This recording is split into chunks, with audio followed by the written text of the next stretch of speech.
প্যাকেটটাকে নর্দমায় ফেলে দিলেন, রাস্তায় ফেলে দিলেন, কতজন পা দিয়ে ফেলে দিলেন, চলে গেল। তাহলে ঘরে রাধাকৃষ্ণকে পুজো করলেন, প্যাকেটে রাধাকৃষ্ণকে পা দিয়ে দুমড়ে দিলেন, ব্যালেন্সটা কি দাঁড়ালো? জিরো। 1 গ্রাম জল ভরছেন, জলটা থাকবে কি? একদিকে জল ভরছেন, একদিকে খালি হচ্ছে, পেলেন কি আপনি? আপনার তৃষ্ণা তো মিটল না। তবে এই দোষটা কিন্তু যারা তুলসীর যারা আপনি ধূপকাঠি তৈরি করে তাদেরকে বলবো আপনারা ভালোর জন্য করেন, কিন্তু আমরা ওটাকে সম্মান রাখতে পারি না, তাই আপনারা অন্য কিছু দেবেন, কিন্তু রাধাকৃষ্ণের ছবি দেবেন না। আবার দেখবেন, সবাইকে বলে রাখি, আমাদের বাড়ি আছে, আমাদের বাড়িতে দেখবেন সবার বাড়িতে প্যারেক গাড়া থাকে, জলুই থাকে, তার মধ্যে রাধাকৃষ্ণের ছবি থাকে। জলে বলবেন হ্যাঁ না, ক্যালেন্ডার থাকে রাধাকৃষ্ণের। অনেক ছেলেরা বাজার থেকে এলো, প্যান্টটাকে দেখবেন ওখানে ঝুলিয়ে দিলেন। প্যান্টটা কত কাদা মেখেছে, কত নোংরা মেখেছে, রাধাকৃষ্ণের গায়ে পড়ছে, মানে কি ক্যালেন্ডারের উপরে দিয়ে দিলেন। এটা আপনারা করবেন না। আবার দেখবেন অনেকে কাপড় বিক্রি করে, পোশাক বিক্রি করেন, দোকান আছে, তারা দেখবেন রাধাকৃষ্ণের ছবি দেয়, নাম দেয়। এই প্যাকেটটা আনার পর আমাদের প্যাকেটে ব্যবহার হয়ে গেল জিনিসটা, আর প্যাকেটটাকে গুড়িয়ে একবারে ছুঁড়ে ফেলে দিলাম, রাধাকৃষ্ণকে গুড়িয়ে দিলাম আর কি। না না, যারা বিক্রেতা আছেন তাদের কাছে আমার নিবেদন রইল, প্রদীপ পালে নিবেদন রইল, আপনারা ভালোর জন্যই করেন, কিন্তু আমি বলবো যে আপনারা অন্য কিছু ছবি দিন, যেন আমরা ভগবানকে অপমান না করতে পারি, ভুলক্রমে আমরা না করতে পারি। মায়েরা, তিলক নেওয়ার নিয়মটা বলে রাখি। এই হাতে তিলক কাকে দেবেন? কোনো ব্রাহ্মণ পুজো করছে, আপনি তিলক চাইছেন, আপনাকে এই হাতে দেবেন ফোঁটাটা, খুব মাথা রাখবেন। আপনি পুজো করছেন ভগবান, একজন তিলক চাইবে, একটা ফোঁটা দিয়ে দেবো, আপনি এই আঙুলে দেবেন। এই আঙুলে কাকে দেবেন? আপনার বাড়ির সামনে কেউ মরে গেছে বা বাড়িতে কেউ মরে গেছে, তার কপালে তিলক দিতে হয়। যদি আপনি দিতে পারেন, আপনি ধন্য, আপনি ভাগ্যবান, আপনি ভাগ্যবতী। আপনি দিয়ে দেবেন কোন আঙুলে? এই আঙুলে। আপনি নিজে কোন আঙুলে তিলক নেবেন? মধ্যমা। অনেকে কিন্তু বললো ক্যামেরার মাধ্যমে দেখাতে পারছেন আপনার আঙুলগুলো। আমার কাছে কিন্তু অনেকে গিয়ে মায়েরা কাছে বলেছে, আপনি যেগুলো দেখাচ্ছেন না আঙুলে, ক্যামেরাম্যানরা কিন্তু ক্লিয়ার দেখাচ্ছে না আমাদের সামনে। এই জন্য ক্যামেরাম্যানদের বলবো পরিষ্কার করে দেখাবেন। এই আঙুলে কাকে দেবেন? ভক্তকে। এই আঙুলে কাকে দেবেন? মৃত ব্যক্তিকে। দেখে নিন। এই মধ্যমাতে কাকে দেবেন? নিজেকে দেবেন। এই আঙুলে কাকে দেবেন?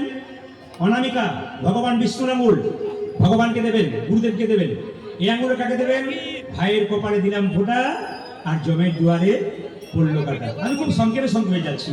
মুকুন্দ সরকার গাইছে, ও মা দেখো দেখো দেখো, ও তার বিনোদ গলায় বিনোদ মালা, বিনোদ বিনোদ দুলে ধনি, বিনোদ গলায় বিনোদ মালা, বিনোদ বিনোদ দুলে, বিনোদ গলায় বিনোদ মালা, বিনোদ বিনোদ দুলে, বিনোদ গলায় বিনোদ মালা, বিনোদ বিনোদ দুলে, তুমি বিনোদিনী বিনোদ গাঁথুনি, তুমি বিনোদিনী বিনোদ গাঁথুনি, তুমি বিনোদিনী বিনোদ গাঁথুনি, ফুল বিনোদিনী বিনোদ গাঁথুনি, গেথেছে বিনোদ ফুলে গো, গেথেছে বিনোদ ফুলে, আমার কেন সে বিনোদ জয় গো, কেন সে বিনোদ জয়, আমার কেন সে বিনোদ জয় গো, আমার কেন সে বিনোদ জয়। যদুনাথে কয় বিনোদ নাগর, বিনোদ কদম্ব তুলে, আজ জগন্নাথে ভয় বিনোদ নাগর, বিনোদ পদারে, এই যে পদাবলীগুলো গাইছি, যিনি লিখেছেন তিনি যদুনাথ। প্রণাম করুন সবাই মিলে। যদুনাথে কয় বিনোদ নাগর, বিনোদ কদম্ব তলে, জগন্নাথে ভয় বিনোদ নাগর, বিনোদ পদারে, কত বিনোদিনী বিনোদ হেরিয়া, বিনোদিনী বিনোদ হইয়া, কত বিনোদিনী বিনোদ হেরিয়া, বিনোদিনী বিনোদ হইয়া, কলসি ভাসাইল ঝুলে গো, কলসি ভাসাইল লক্ষ্মী, আমার কেন সে বিনোদ জয়, কেন সে বিনোদ জয়, আমার কেন সে বিনোদ জয়, আমার কেন সে বিনোদ জয়। সবাই লক্ষ্য করুন মায়েরা, আমি একটু আগে বলেছি নবাবকে একটা তাল পাতার পাখাতে পাওয়া করছিল না প্লাস্টিকের পাখাতে করছিল, যেটা বলুন। তাতে ময়ূরের পালক ছিল না কাকের পালক ছিল? ময়ূরের পালক। যেই নাই গানটা গাইছে, গাইতে গাইতে নবাব পেছন থেকে বলেছে মুকুন্দ, আর নবাবের দিকে মুকুন্দ তাকাতে গিয়ে ময়ূরের পালক দেখতে পেয়ে চিৎকার করে বলল, হে কৃষ্ণ কৃষ্ণ করুণা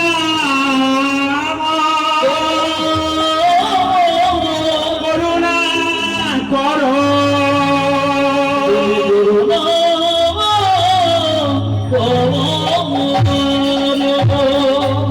মুকুন্দ সরকার অজ্ঞান হয়ে এটা কি আছে? এখানে কি আছে ভাই? এখানে কি আছে? একটু জল দেবেন তো। যে না জলের বোতলটা দিয়েছে, দেখি দেখি দেখি দেখি দেখি দেখি, মুকুন্দের চোখে দিয়েছে, মুকুন্দের মুখে দিয়েছে, মুকুন্দের জ্ঞান ফিরে গেছে। নবাব বলল, মুকুন্দ তুমি কীর্তন গান গাইছিলে, ভগবানের গুণগান গাইছিলে, আমি পেছন ডাকলাম আর তুমি অজ্ঞান হয়ে গেলে কেন? আসলে মুকুন্দ যখন নবাবের দিকে তাকাতে গেল, ময়ূরের পালকে কৃষ্ণ দেখতে পেয়ে অজ্ঞান হয়ে গেছে। মুকুন্দ মনে মনে ভাবছে, তুমি তো মুসলমান, আমি তো হিন্দু, কৃষ্ণ অনুরাগের কথা তুমি কেমন করে জানবে?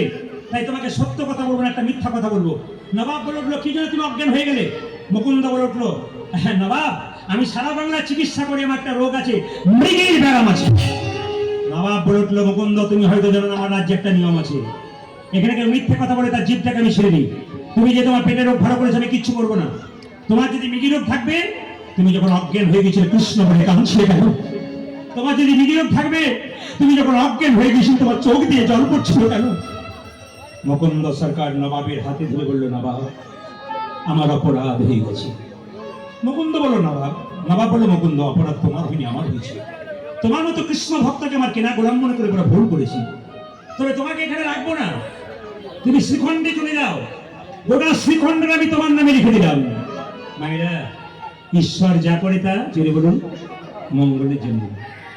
আজকে দুপুরবেলায় যা মেঘ এসেছিল, আমি খবর পেলাম এলাকার চারিদিকে বৃষ্টি হয়ে গেছে। ইউটিউবে পোস্ট হয়। প্রভুর কিরকম আশীর্বাদ দেখুন।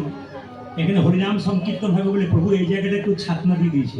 আচ্ছা, আমরা এখানে কিন্তু বৃষ্টি হয়নি। আপনাদের ভক্তদের প্রচন্ড আকাঙ্ক্ষা, ভালোবাসা, ভগবান কিন্তু আপনাদের কাছ থেকে দূরে সরে গেছে। কিভাবে? মানে তিরপলটা টাঙিয়ে দিয়ে চলে গেছে। কেন? যাতে বৃষ্টি না হয়, আপনাদের কৃপা আছে। মুকুন্দ সরকারকে বললো, যাও তুমি বাড়ি ফিরে যাও, গোটা শ্রীখণ্ডা তোমার নামে লিখে দিলাম। মুকুন্দ বাড়ি যাচ্ছে। নবাব বললো, যদি আমার কোনদিন কিছু হয় তুমি দেখে যাও। মুকুন্দ যেতে যেতে গাইছি, ওই আমি কোথায় গেলে পাবো গো দেখো আমার ঘন শ্যাম, আমার ঘন শ্যাম, আমি কোথায় গেলে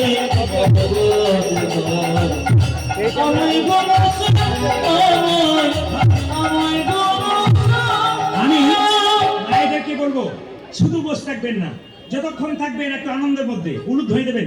আপনারা কি ভাবে মুকুন্দ যাচ্ছে, ওই আমি কোথায় গেলে পাবো গো দেখা আমার ঘন শ্যাম, আমার ঘন শ্যাম। আমি কোথায় গেলে পাবো গো দেখা আমার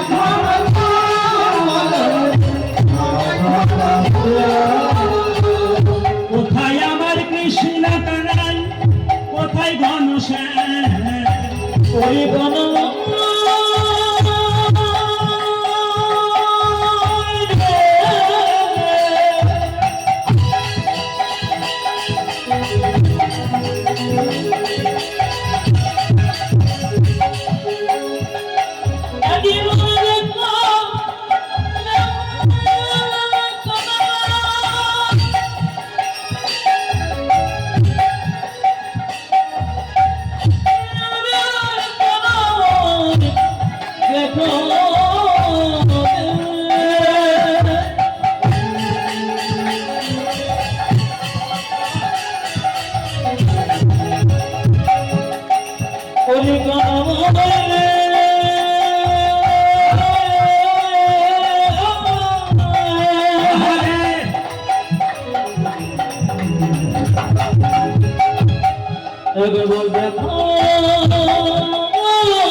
আপনাদের বলবো, কিছুই আপনার ছিল না, হঠাৎ আপনার হলো, অহংকার করবেন না। আপনি একজন ভক্ত হয়ে গেছেন, একজন অভক্তকে প্রসাদ সেবা করেছেন, ছুঁড়ে ছুঁড়ে দেবেন না।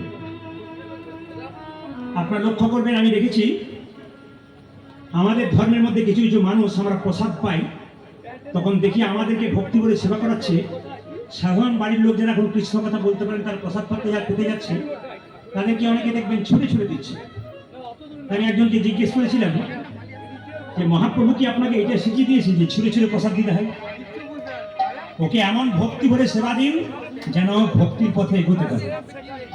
মহাপ্রভু কোলে কোল দিয়েছিলেন রচনদানকে, ভক্তিটা শিখিয়েছিলেন মহাপ্রভু। আপনাদের কাছে নিবেদন রইল, বাড়িতে কাউকে সেবা করাবেন, ভক্তি করে সেবা করাবেন। মায়েরা, আপনার বাড়িতে কিছু থাক আর না থাক, যদি দুটো মিষ্টি জল থাকে তো দেবেন, না থাকলে একটু মিষ্টি কথা বলবেন। রামকৃষ্ণদেব বলেছে, কলসিতে জল আছে, সে জল যদি কাজে না লাগে ও জলের কোনো দাম নাই। আপনি গাড়ি বাড়ি টাকা পয়সা পেয়েছেন, বিরাট পণ্ডিত হয়েছেন, ভালো ভালো কথা শিখেছেন, জ্ঞানের কথা বলছেন, কিন্তু আপনার মধ্যে ব্যবহার ভালো নেই, আপনার কোনো দাম নেই। মনবে কেন করো বিদ্যার গৌরব, স্মৃতিশাস্ত্র ব্যাকরণ নানা ভাষা আলোচন বৃদ্ধি করি যশের সৌরভ। কিন্তু দেখো চিন্তা করি যদি না ভজিরে হরি, বিদ্যা তব কেবল রৌরব। অহংকার জন্মালো মুকুন্দ সকারে, চিকিৎসা করতে করতে বড় কবিরাজ হয়ে গেলাম আমি, কিন্তু মহাপ্রভুর আশীর্বাদে হলে ভুলে গেল। ভগবান কি করলেন, তার স্ত্রী গর্ভে একটা সন্তান আসার আগে একটা রোগ দিয়ে দিলেন। স্বামী চিৎকার করে বললো, কই গো ঘরণী? স্ত্রী বললো, স্বামী এ কি আমার হলো গো,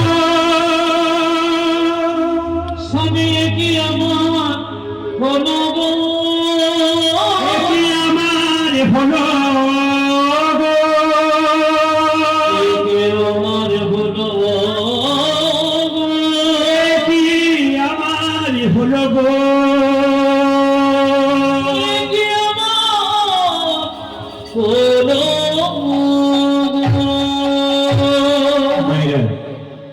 মহাপ্রভু আশীর্বাদ করলেন, তুমি বড় চিকিৎসক হও। এত অহংকার হয়ে গেল, ভগবান বলল, তোর স্ত্রীর শরীরে এমন রোগ দেবো তুই ধরতে পারবি না। ওই দেখি দেখি দেখি তোমার কি হয়েছে? স্বামী, যেদিন থেকে তুমি নবাবের বাড়িতে গেছো, আমার জিভটা তেতো লাগে, গা বমি বমি লাগে, সারা শরীর কেমন ক্লান্ত লাগে, সারা শরীর যেন কাঁপে। দেখি তোমার হাত দেখি, দেখি তোমার পা দেখি, দেখি তোমার চোখ দেখি, দেখি তোমার জিভ দেখি। দেখি আমি সারা বাংলার চিকিৎসা করছি, আমার স্ত্রী রোগ ধরতে পারছি না কেন?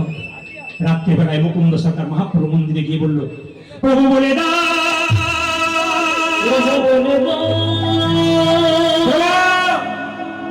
আমি সারা বাংলার চিকিৎসা করলাম, আমার স্ত্রী রোগ ধরতে পারছি না কেন?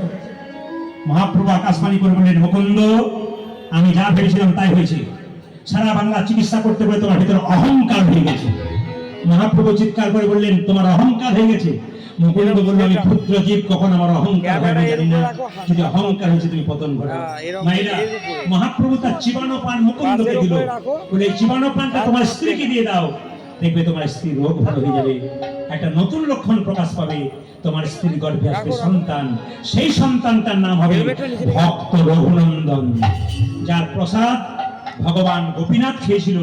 এরা বাতাসা প্রসাদ দিয়েছে, আপনারা কিছুক্ষণ পর বাতাসা প্রসাদ দর্শন করবেন, আপনারা পাবেন। সবাই লক্ষ্য করুন, মুকুন্দ সরকার স্ত্রী গর্ভের সন্তানটা 10 মাস 10 দিন হলো, আর জন্ম নিল কোন দিন? সরস্বতী পুজোর দিনে। সবাই মাথায় কাপড় নিন, একটা ভক্ত সন্তানের জন্ম হচ্ছে। সবাই একসঙ্গে মাথায় কাপড়টা নিয়ে, মায়েরা, কেন কালে জন্মিল শির ভুনন্দন, জন্মিল শির ভুনন্দন,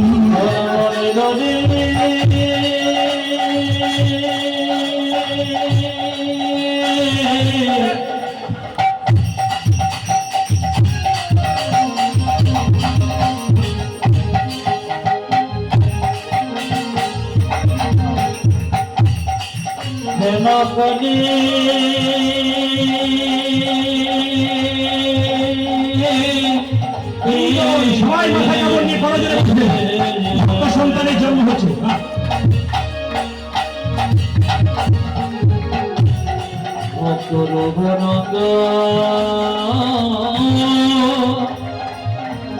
জন্ম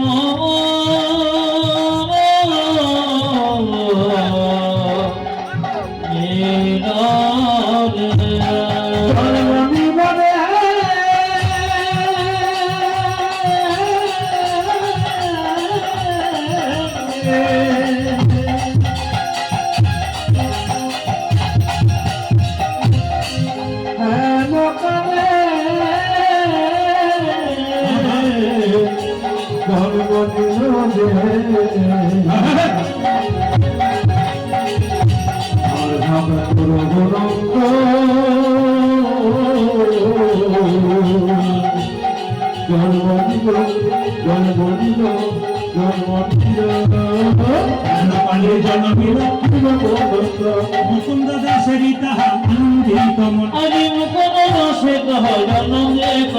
মুকুন্দ দাসেরই তাহা আনন্দিত মন। এই সরস্বতী পুজো দিয়ে তোমার একটা ছেলে হয়েছে, আমার ছেলে আনন্দ ধরে না, আনন্দ ধরে না, মুকুন্দ দাসের মনে আনন্দ ধরে না, মুকুন্দ দাসের মনে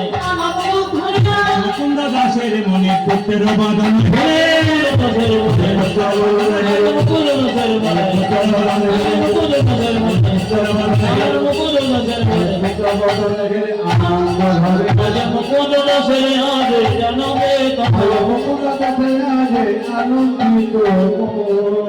বাচ্চা জন্ম নিলে মুখে কি দিন? একসঙ্গে বলুন জোরে, মধু। অনেকে ভয় বলছে না মধু দেবেন, কিন্তু বাচ্চার মুখে মধু দিয়ে মায়েদের বিশ্বাস আছে বাচ্চা নাকি মিষ্টি মিষ্টি কথা বলে। হাত তুলে বলুন তো, বড় হয়ে কাজ ছেলে মিষ্টি মিষ্টি কথা বলে? বলতে গেলে গন্ডগোল আছে, এখানে বলবো না, কাছে তোমাকে পেলে খুলে বলবো কি জ্বালাতে বাস করছে। আপনারা যে সময় মধুটা দিয়েছেন ওটা মধু দেওয়ার নিয়ম নয়। বাচ্চা ছেলে জন্ম নিয়ে কান্নাকাটি না করলে ডাক্তারবাবুরা তাকে থাপ্পড় মেরে মেরে কান্না করায়। কেন? যে ছেলে জন্ম নিয়ে কান্নাকাটি করে না ও বাচ্চা সুস্থ বাচ্চা নয়। ওই যে হসপিটালে গিয়ে দেখবেন, নার্সিংহোমে দেখবেন, বাচ্চা জন্ম নিলেই কান্নাকাটি না করলে ডাক্তারবাবু ধরে ধরে থাপ্পড় মারে। কেন? যাতে কান্না করে। এবার যখন বাচ্চা জন্ম নিয়ে কান্না করে, কোনো মতে কান্না বন্ধ হয় না, মায়ের স্তনদুগ্ধ পান করতে পারে না, মধু দিয়ে তার কান্না বন্ধ করা হয়। শাস্ত্র পরিষ্কার করে বলে দিয়েছে যে আপনি দুটো সময় মধু দিলে আপনার বাচ্চা মিষ্টি কথা বলতে পারে, যেটা আপনারা ইতিমধ্যে করতে পারেন নাই। গভীর গৃহসূত্রকার বলে একটা বই আছে, যদি কেউ বইপত্র পড়েন, বইটার নাম বলে দেবো, প্রশ্ন করুন আহা, আপনার পাবেন। হ্যাঁ, প্রশ্ন করুন উত্তর পান, কিংবা আরও দু চারটা বই আছে শুধু প্রশ্ন করুন উত্তর পান। এই বইটা থেকে বলি আপনাদের, পরিষ্কার লেখা আছে কি জানেন? যে বাচ্চাকে কখন মধু দিলে বাচ্চা মিষ্টি মিষ্টি কথা বলবে।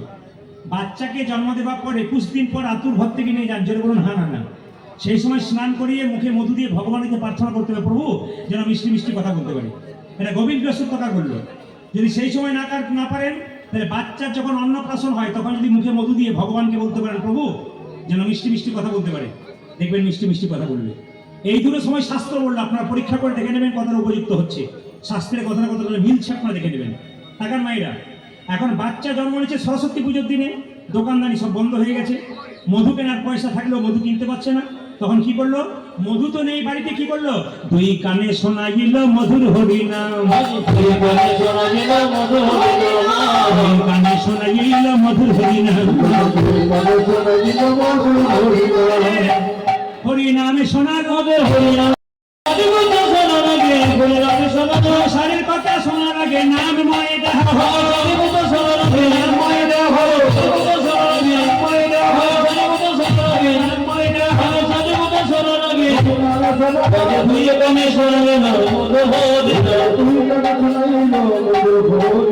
জোরে বলুন।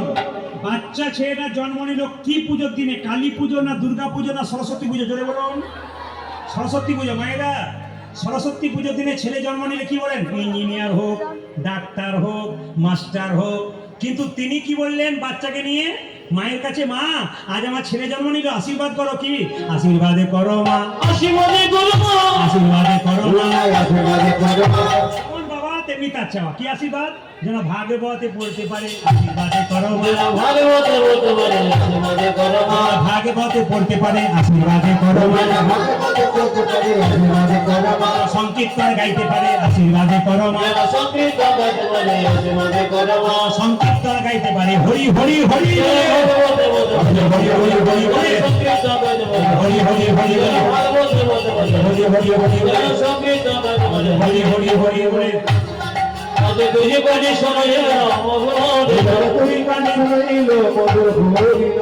বেশ বেশ, এবার আপনার একবার জোরে হাত উঠিয়ে বলুন রাধা রানী কি, শ্যাম সুন্দর কি, মদন মোহন কি, হরিবাসর কি, ভালো লাগছে কি? কীর্তন নয়, বসে থাকতে ভালো লাগছে তো? আর গাইবো না, বন্ধ করে দেবো। আচ্ছা, রাধা রানী কি, জয় শ্যাম সুন্দর কি, জয় মহাপ্রভু কি, জয় যাদের ঘুম আসছে তাদের কি, পরীক্ষা হয়ে গেল। আর যখন রাধা রানী কি, জয় আচ্ছা বেশ বেশ, এতক্ষণ আপনারা মন দিয়ে কীর্তন শুনলেন। একটা মজার কথা বলি, ছেলের নাম কিন্তু ভগবানের নামের সঙ্গে রাখতে হয়। এখানে ছেলেগুলোর নাম আমি খুব একটা জানি না, তবে নামটা বলা ভুল হবে, কেন বলুন তো, অনেকগুলো ছেলে, সবাই তো আমার প্রিয়, প্রত্যেকটা ছেলে প্রিয়। একজনের নাম কিন্তু আমার কাছে আছে, যার নাম্বারটা আছে, স্বয়ং মা দুর্গার পাশে যিনি আসেন, সন্তান কার্তিক। মানে কার্তিকের নামটা আমার জানা আছে, বাকি তোমাদের নাম জানা নেই, তো প্রত্যেকেই সমান কিন্তু আমার হৃদয়ে। তো নামটা ভারী সুন্দর রেখেছে, এদেরও নাম আছে। তো মায়েরা সবাই লক্ষ্য করুন, আমি ঝাড়খণ্ডে একটা জায়গাতে প্রত্যেক বছর কীর্তন করতে যেতাম। তাকান ছেলের নাম কীরকম রাখবেন, একটা শুনুন। একটা মেয়ে এসে, একজন ভদ্রলোক এসে বলছে, দাদা আপনার কীর্তন আমি শুনতে ভালোবাসি, আমার স্ত্রী শোনে না। বলে কেন? কীর্তন শুনে কি আমার স্ত্রী বলে, আমার ছেলে মেয়ে হলো না, আমি মা হতে পারলাম না, কীর্তন শুনে লাভ নেই। বললাম শোনো, তোমার স্ত্রীকে বলো ভক্তি করে ভগবানের পুজো করতে, কিছু করবে তবে তো পাবে। আপনি আশীর্বাদ করলেন যে আমার স্ত্রীর বাচ্চা টাচ্চা হয়, ওরা আমি কি করে বলবো? ঘর ভেঙেছে, তোমার দরখাস্ত তুমি করবে, আমি কেন করবো?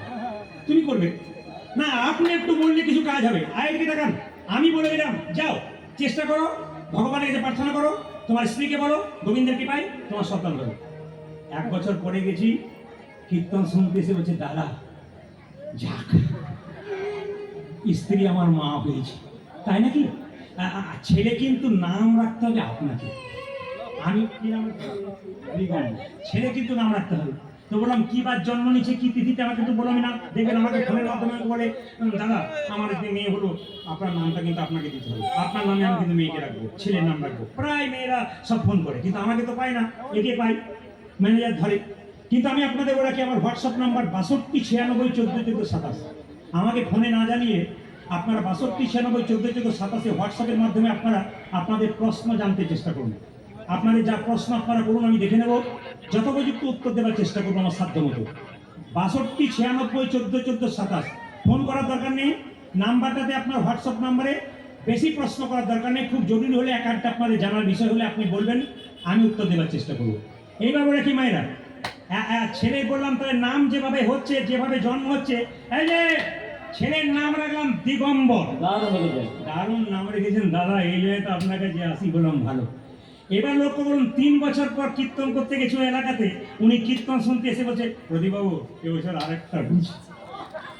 হয় না আবার লাইন লেগেছে নাকি? বলছে হ্যাঁ দাদা আর বলবেন না, কি গোবিন্দের কৃপা, এর নাম কিন্তু আপনাকে রাখতে হবে। দেখুন প্রথমটা তো নাম রেখেছিলাম, দ্বিতীয়টা নাম রাখবো, তো বলুন কি কি, কোন কোন তারিখে জন্ম, বাবা কোন তারিখে জন্ম নিয়েছে, কি বার জন্ম নিয়েছে, সব কিছু জিজ্ঞেস করলাম। শেষে বললাম যা বললেন তাতে আপনার ছেলের এবার নাম রাখলাম, বড়টা কি নাম রেখেছিলাম? দিগম্বর। এবার মেজরটার নাম রাখলাম কৃষ্ণ দাস। চলবে না, ও বলছে চলবে না, ম্যাচিং চাই। বলে কেন? ম্যাচিং চাই, আজ সবই ম্যাচিং। প্যান্ডেল করবেন তাও ম্যাচিং, আমরা ধুতি পরবো তাও ম্যাচিং, ম্যাচিং না হলে মানায় না। মায়েরাও কাপড়ের দোকানে যাবে, সব ম্যাচিং। ম্যাচিং করতে করতে দোকানদারা তো একবারে নেতাই হরি করে দেবে। তো সবাই লক্ষ্য করো মায়েরা, এই যে দেখাবেন, বললাম তাহলে যদি ম্যাচিং চাও তাহলে দিনক্ষণ দেখে লাভ নাই। বড়র নাম দিগম্বর, এবার ছেলেটার নামের নাম নটম্বর। দারুণ, বলছে দারুণ নাম রেখেছেন, বর মানে মিলে গেছে, আমার আর আসার দরকার নেই। বলছে আর আমি আসবো না। বছর 3 পরে আবার কীর্তন করতে গেছে, উনি বসে আছেন, কীর্তন শেষে এসে বলছে, বাবা এবছর আরেকটা হচ্ছে। আমি আর নাম রাখতে পারবো না দাদা, আমার দ্বারা হবে না। বলছে নাম আপনাকে রাখতে হবে, বলে আমি যাবো না। আমার তাহলে কি ম্যাচিং, এদিকে ম্যাচিং রাখবো নাকি? বলছে ম্যাচিং রাখো। আমি বললাম তাহলে বড়টার নাম দিগম্বর, মেজর নাম নটম্বর, এর এবারে রাখলাম না সীতাম্বর। বলছে দারুণ নাম রেখেছে। বললাম দয়া করে আমার কাছে আর এসে না। বলছে আর আমি আসবো না। এখন 10 বছর দিকে গান করতে যাই নাই, 10 বছর পরে যখন গেছি তখন দেখছি দিগম্বর, নটম্বর, সীতম্বর বড় হয়ে গেছে, বাবা বসে আছে। কীর্তনের শেষে এসে বলছে, প্রদীপ এই দিগম্বর আমি দিগম্বর, নটম্বর, সীতম্বরকে দেখলাম, ভদ্রলোকে বললাম 3টে ছেলের মা হলো আপনার স্ত্রী, কীর্তন শুনতেন না? বলছে কি করে আসবে দাদা, এবার তো একসঙ্গে ডবল হয়েছে। আমি বললাম তাহলে তো গন্ডগোল আছে, আমাকে এখান থেকে বেরোতে হবে। আমি কীর্তন করে গাড়ি নিয়ে বেরোচ্ছি আর ও কিন্তু আমার গাড়ি ধরে বলে নাম আপনাকে দেখুন দাদা আর আমি ম্যাচিং ট্যাচিং খুঁজে পাবো না, দিগম্বর নটম্বর শীতম্বর আমি আর বর পাবো না দাদা। বলছে না নাম না রাখলে আমার চাকার তলায় শুয়ে দেবো। আচ্ছা বিপদে পড়েছি।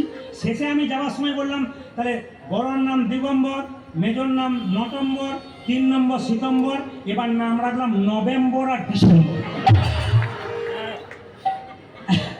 আপনাদের কাছে নিবেদন রইল ছেলের নাম রাখবেন কৃষ্ণ, বিষ্ণু, নারায়ণ, মেয়ের নাম রাখবেন কৃষ্ণপ্রিয়া, বিষ্ণুপ্রিয়া। ও নাম কে রাখে? ওগুলো তো সব পুরনো হয়ে গেছে। আপনার ছেলের নাম কৃষ্ণ রাখলেন, দিনের মাথায় 10 বার ডাকলেন, 2 বার ডাল দিলেন ছেলেকে, 8 বার তো কৃষ্ণ বলে প্রেমে ডাকলেন। কৃষ্ণ খেয়ে যা, কৃষ্ণ পড়াশোনা কর। অজামিল চরিত্রহীন ছিল, ডাকাত ছিল, মস্তান ছিল, ছেলের নাম রেখেছিল নারায়ণ। একদিন অজামিলের জায়গা হয়েছিল ভগবান শ্রীকৃষ্ণের চরণ। ওই জন্য আমি আপনাদের বলবো নাম রাখতে হবে। মায়েরা নাম রাখা হলো, এবার ছেলেটাকে তৈরি করবে কি করে?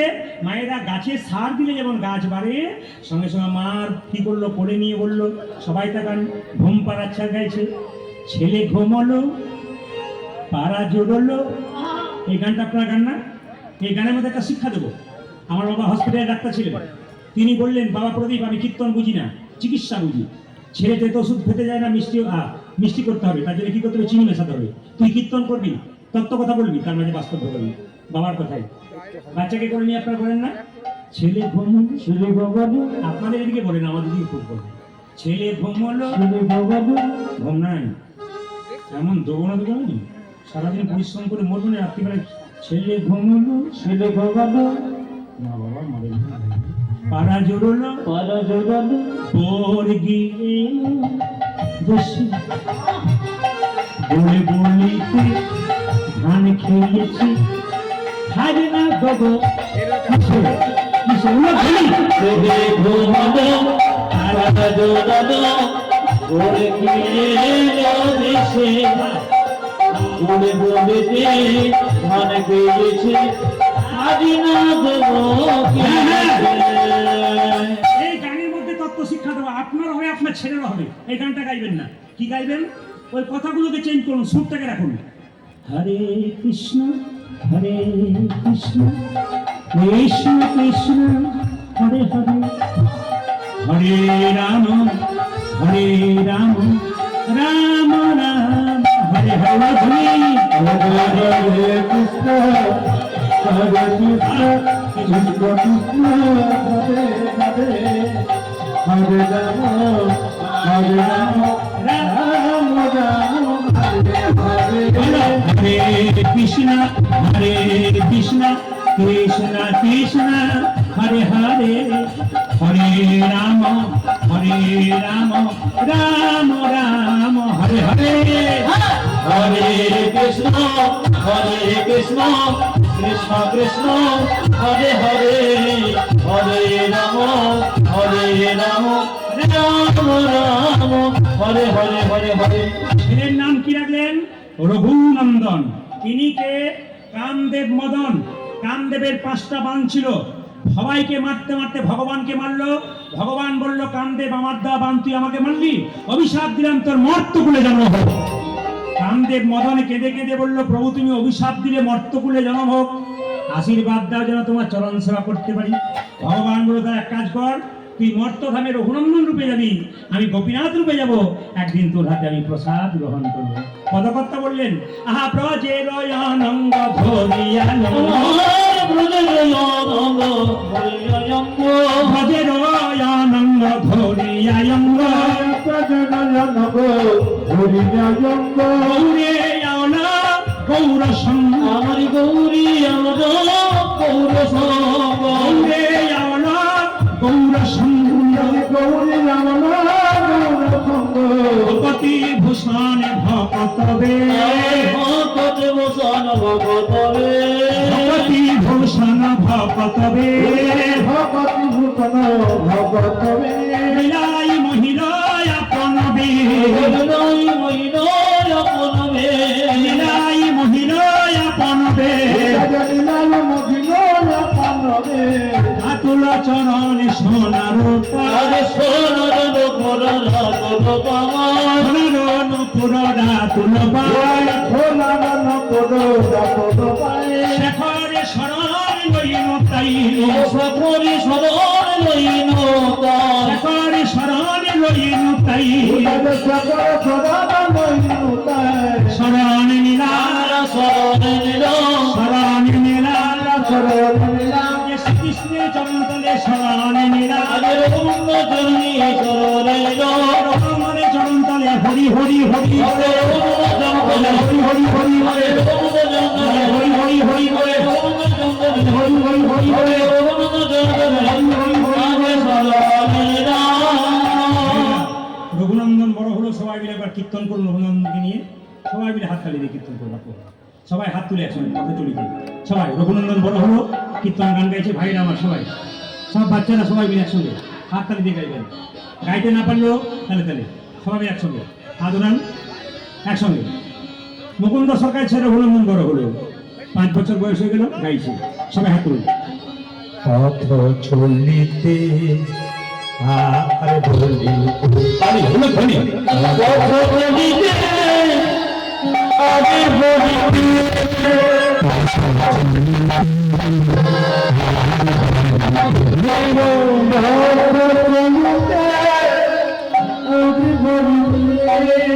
একবার গাহ গাহ কৃষ্ণ নাম হরি নাম মধুর নাম পথ চলিতে আজ বলিতে পথ চলিতে আজ বলিতে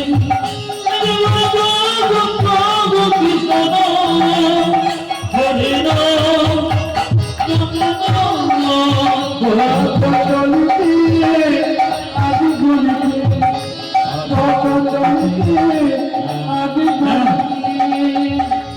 যারা হাত উঠিয়ে তালি দেবেন পরের জন্য হাত পাবেন, পা পাবেন।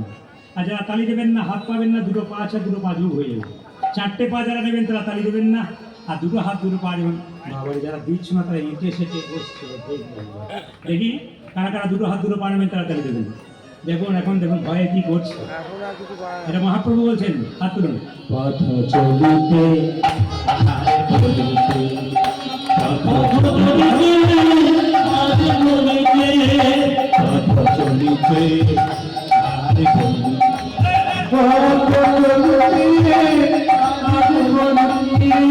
একবার গাহ গাহ কৃষ্ণ নাম হরি নাম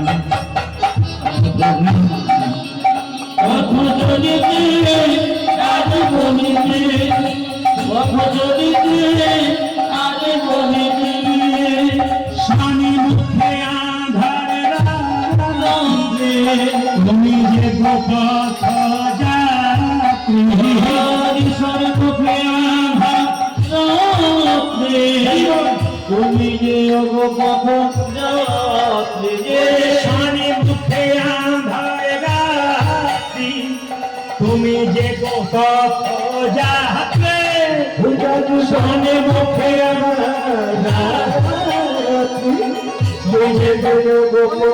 আধার একবার গাহ গাহ কৃষ্ণ নাম হরি নাম মধুর নাম ধরি পথ চলিতে আজ বলিতে পথ চলিতে আজ বলিতে কৃষ্ণ হরি নাম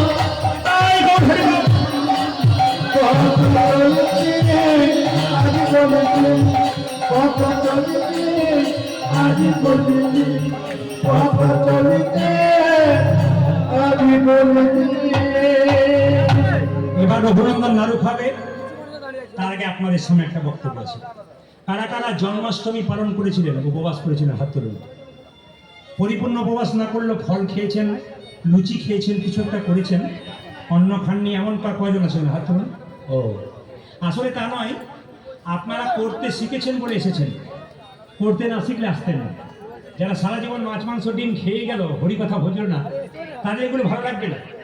আর যারা একটু ভজন করতে শিখেছেন, ভগবানকে ভালোবাসতে শিখেছেন, একমাত্র তারাই ভক্তি করে বসতে পেরেছেন। আমি আপনাদের বলি, জন্মাষ্টমী যারা করেছেন আরেকবার হাত তুলুন, ক্যামেরার মাধ্যমে দেখাবো। বাহ, ক্যামেরা দেখছে, আমার ক্যামেরা ঘুরছে, দুটো ক্যামেরা আছে এখানে। অহনা স্টার কীর্তন MK স্টুডিও, আপনারা সার্চ করবেন আগামী দুদিনের মধ্যে অহনা স্টার কীর্তন অথবা MK স্টুডিও, আপনারা দেখতে পাবেন। এই যে হাত তুলেন আপনারা, একবার হাত তুলে আমি দেখাতে চাই, বিশ্বের মানুষ দেখুক এই চ্যানেলে।